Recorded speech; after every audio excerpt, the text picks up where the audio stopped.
Miss Apple, hindi ko po. Senator Alan Peter, kasi ganito rin sa akin din bilang isang media practitioner at meron akong programa Wanted sa radyo. Tama ka, meron yung tinatawag na personal knowledge, meron naman din yung lumalapit sa akin para magsumbong. I don't have personal knowledge of their experience kasi wala naman ako doon. Pero I took their word for it because pumunta sila sa akin, nagsasabi na sila ay nasaktan ni so-and-so at nagpapakita ng mga dokumento. So yun ay valid sa akin. Ang kaibahan, Mr. Chair, ikaw, tatawagan mo yung opisyal, tatanungin mo siya. So, kung alam mo, nagsumbong ako sa iyo, Sir Tulfo, mukhang kumikita na si El Mercato, hindi niya inuupuan.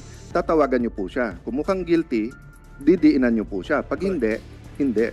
Eto po, meron na writings of a hatchet job, which by the way, Mr. Chair, that's what I want to go to. But I will tell Miss Apple nga na hindi ko minamaliit yung experience OFW malasakit mo. I'm just putting it together with what happened sa Tribune. If you give me lang a few questions, Mr. Chair, I'll prove my point, no? Pero hindi ko minamaliit yung inyong, in fact, I thank you for coming forward kasi nakakatulong to sa mga taga-Milan. I thank you for having time for a chat group. Sinasabi ko lang, kung 5 na nabasa mo ay totoo, pagka yung 1 o 2 hindi mo sure at sinabi mo sa dyaryo, naapektuhan yung buong testimony mo. So kung may magsumbong kay Chairman Tulfo, inaapi yung 300 OFW at mukhang totoo yun, isumbong mo. Sinabi, Mr. Chairman, kinunan ng tigpa 500 yung mga OFW. Totoo yun, sumbong mo. Pero sinabi, Mr. Chairman, yung DFA Secretary, inupuan. Yung migrant workers, inupuan. Si ganito, inupuan. Tapos pag tinanong ka, paano mo alam inupuan? Sinabi lang po nila. Pero sinabi naman po nung iba, hinarap sila. Nadadamage yung testimony mo eh. Diba? So, but let me go to Mr. Hernandez. No? Mr. Hernandez, so when you made those articles about Mr. Cato, no? Sinong kino-quote mo sa mga natin dito ngayon? There were several po na Those are present now. from those present, Enrico, Vanessa, So ang kinote mo sa kanila, Jeffrey. which specific ang kinote mo sa kanila? Na kumikita na siya, inuupuan niya or what? Wala doon sa walang kumikita. Yung inuupuan quote doon sa Alpha 400 na yung story, yung Recall Cato, meron doon Yeah. So you came out with a series of articles yes po. basically condemning na Conjen Cato. No, I was not condemning Conjen Cato. So when you say alisin na siya dahil revamp, when you say na mukhang guilty kasama na and everything ganun, that's not condemning. It was quoted sir dito sa articles sa Alpha 400. Hindi naman tayo pinanganak kahapon eh. Kahit naman mag-quote ka nung iba eh. Kung 10 ang pwede ko i-quote dito at yung kinote kong isa, dapat mag-resign na si Mr. Fernandez dahil hatchet job ang Tribune. And then I published that. 'Di ba? I cannot now say that hindi tira 'yon, hindi ano 'yon. 'Di ba? Yung it's how you latag the news, paano nyo i-angle yung news. So let me clarify Ms. Fernandez. Who broke the news? Kayo or si Yusek? Kasi si Conjen, iba yung nasa transcript eh. Sa transcript, you interviewed him sa earthquake lang and then found out about the scam later on. Correct. Sa kanya, ang sinabi niya na sa interview, siya ang naglabas ng scam. In-interview namin siya noong September 7 para pag-usapan yung tungkol sa earthquake. If you will allow it, Your Honor, meron kami dalang video dito para maipakita sana yung interview ni Conjen Cato where he also broke there. Tinanong kasi yung tungkol, may sinabi siyang 400. No, that's all I have to know. Yeah. So, siya ang nag-break, hindi kayo. Precisely, kaya finalo up namin, Your Honor. Yeah, but Yes. hindi yun yung una yung testimony eh. Yung una yung testimony, yung una mong interview sa kanya tungkol lang sa earthquake. Let me finish please. Go ahead. Nung nilabas nyo na yung tungkol sa scam sa Milan, hindi nyo na siya mahuli. That's Hindi, correct. but that's not what happened.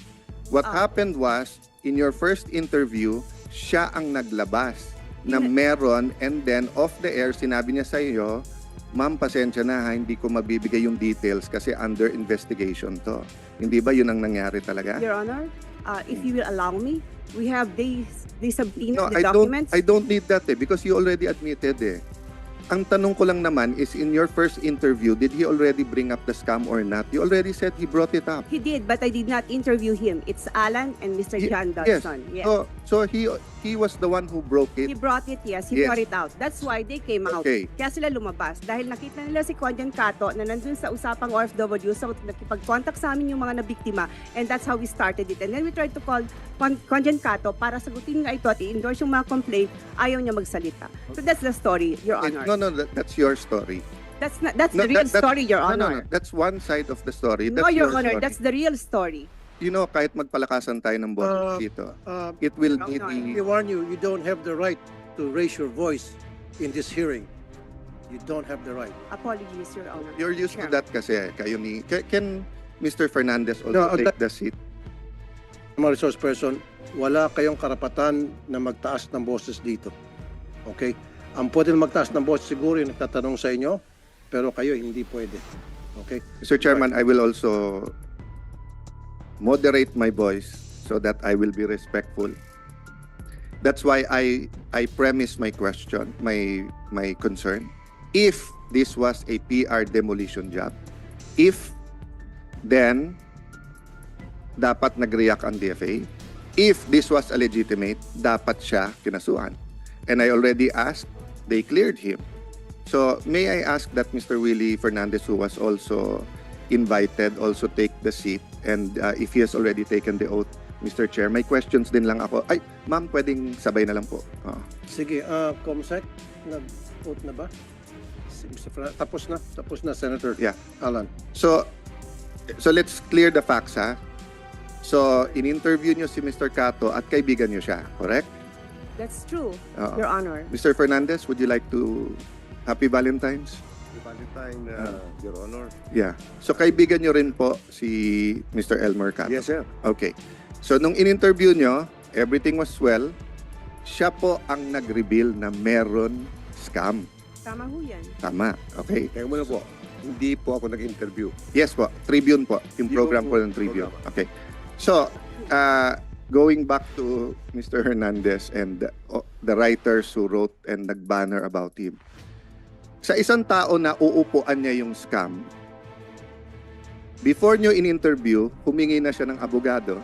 Nung interview nyo, siya nagsabi sa inyo na may scam eh. So mukha ba yung isang tao na inuupuan yung kaso? Your Honor, Opo. pinupuri ko nga po siya. Mm. Sabi ko po sa kanila, yung sinabi sa akin, ang galing ni Elmer Cato, kaibigan ko yan. Yes.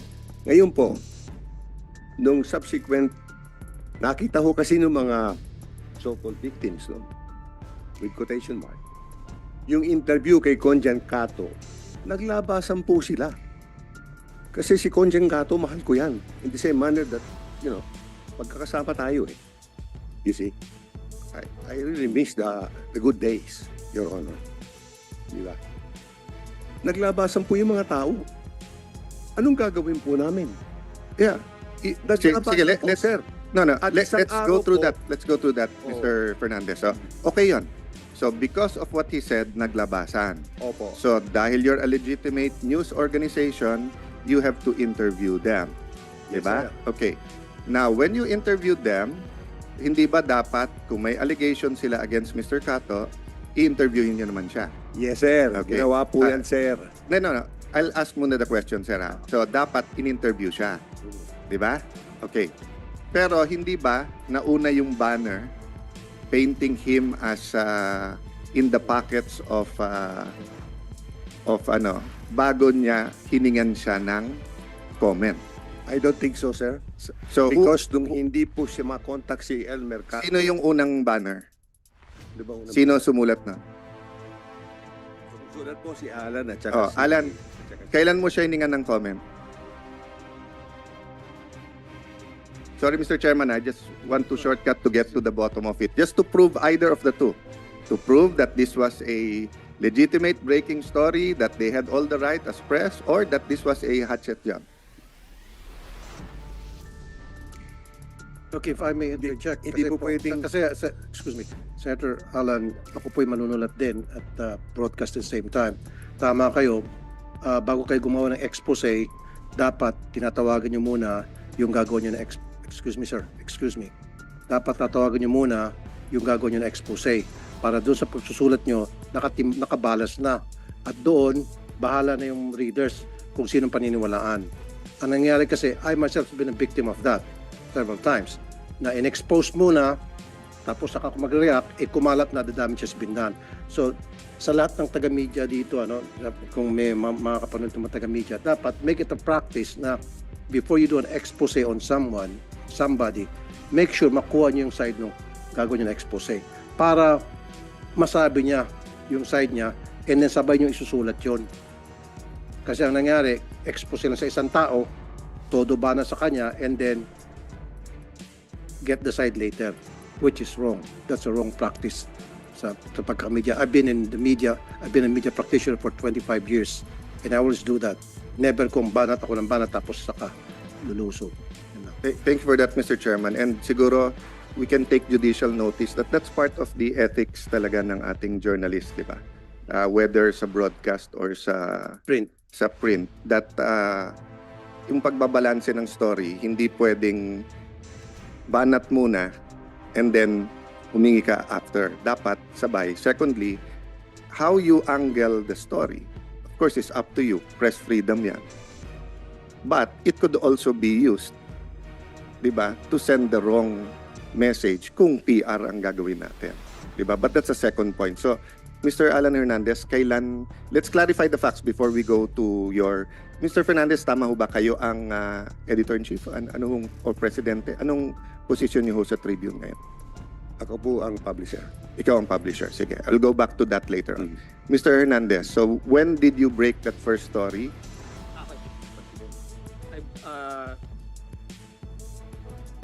I broke the story on Saturday, September 23. Okay, and that was more or less 3 weeks after Mr. Cato came out with the the expose. But Yeah. Answer my questions muna. That was about 3 weeks after yung interview sa kanya. 2 weeks, 3 weeks. Kailan ang interview mo? September 7. September 7. And you were aware of the September 7 interview? Yes, sir, because Yeah. I was the one who interviewed Yeah, him. and you told him you're going to write about it, but you never wrote about it for 2 weeks, di ba? No, yes or no lang. I mean, madali lang to eh. Mr. Willie, personal knowledge to ni Alan, so please don't coach him. Yes, I was never... So after the interview, di ba, sinabihan mo si Mr. Cato na, sir, magandang storya to, susulat ko to. Di ba? Yes, Your Honor. Oh, but you didn't write about it for 2 weeks. Yes, Your Honor. Oh. So, but you didn't think it was a legitimate story that hundreds of Filipinos were already being scammed? Yes, I knew it was a legitimate Yeah, so but you story. didn't write about it for 2 weeks. You waited na may lumabas na complainants, then you angled the story again. No, Your Honor, we did not wait. So what did you do for 2 weeks? We continued with our we continued with our You show. never wrote about it. I did not. Yeah, for 2 weeks you did not. Di ba? Oh, kasi sabi niyo public service to, Tribune is ganito, ganyan, but you never wrote about it for 2 weeks. So when you finally finally wrote about it, the story was not the scam. The scam was, what's the first one you wrote? You're holding it up. So, go ahead, hold it up. Para lumaki yung circulation niyo. Ano yan? Over 400 Filipinos scammed in Italy. Tapos what did it say about Conjen Cato?